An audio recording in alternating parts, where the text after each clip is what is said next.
After the Battle of Hastings, England did not immediately become Norman. The death of Harold Godwin's son ended Anglo-Saxon kingship, but it did not end resistance, nor did it guarantee William's control. What followed was not a clean transition of power, but years of unrest, suppression, and deep structural transformation that permanently altered England's identity.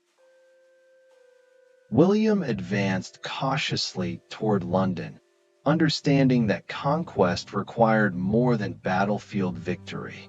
Many English nobles hesitated, unsure whether to submit or resist.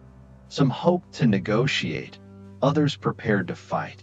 London itself did not open its gates immediately. William responded with calculated pressure rather than reckless force, devastating surrounding lands to demonstrate his power and isolate opposition.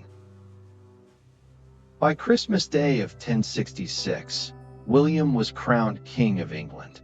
The ceremony symbolized legitimacy, but it did not reflect reality on the ground. Large portions of the country, especially the north, remained defiant.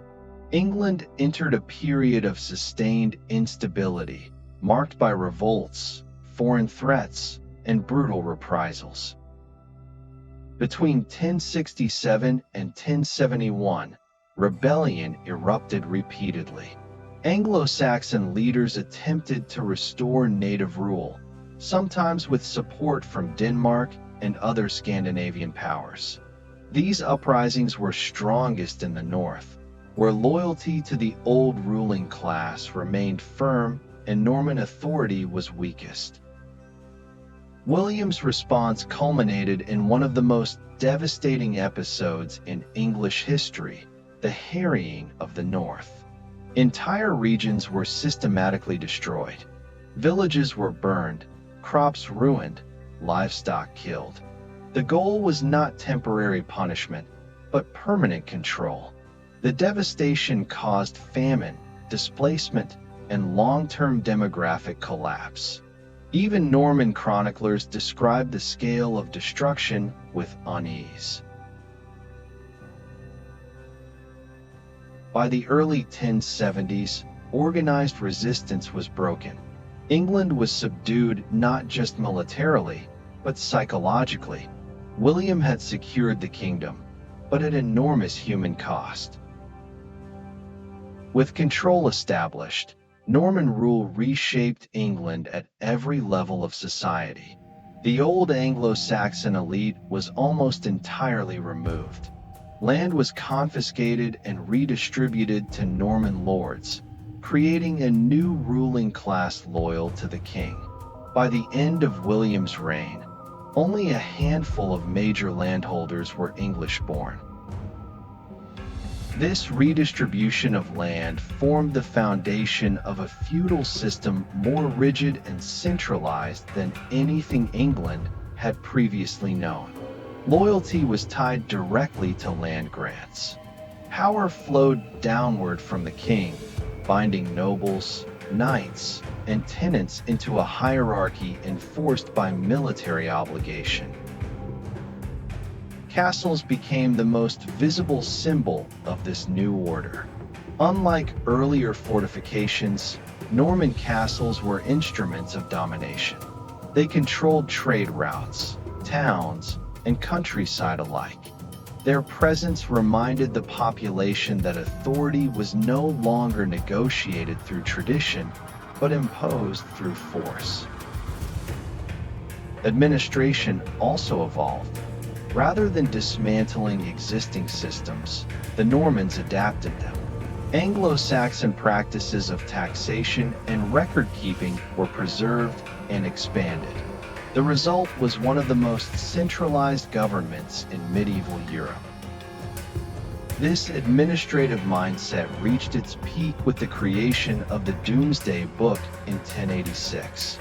It recorded land ownership, resources, and obligations across England with astonishing detail. No other medieval kingdom produced anything comparable. Domesday was not merely a survey. It was a declaration of control, asserting that every acre and every person fell under royal authority. Cultural transformation followed political change. Norman French became the language of the court, law, and governance. Old English remained the language of the population. Over time, the two blended, producing a new linguistic reality that would evolve into Middle English. This fusion permanently shaped the English language, introducing thousands of French-derived words still used today. Religion also reflected the shift in power. English bishops and abbots were replaced by Norman clergy loyal to the king. Church architecture changed dramatically, with massive Romanesque cathedrals rising across the landscape. These buildings were statements of authority as much as faith. England's relationship with Europe changed as well. Norman kings ruled lands on both sides of the Channel, entangling England in continental politics. English interests became inseparable from conflicts in France, setting the stage for centuries of rivalry and warfare. The Norman Conquest altered the nature of kingship. Earlier Anglo-Saxon rulers governed through consensus and tradition. Norman kings ruled through centralized authority, land control, and military force. The crown became stronger, but also more demanding. This tension between royal power and subject rights would shape England's political evolution for generations. Over time, resistance faded and adaptation took its place. Normans and Anglo-Saxons intermarried. Administrative practices blended. A new English identity emerged, forged from conquest and compromise rather than continuity. By the end of the 11th century, England was no longer the world it had been before 1066. Its ruling class, language, architecture, and political structure had all changed. Yet out of this upheaval emerged a kingdom stronger, more centralized, and more connected to Europe than ever before. The Norman Conquest did not simply replace one ruling family with another. It redefined what England was and what it would become. The institutions created in its aftermath laid the groundwork for medieval England, and ultimately for the modern English state.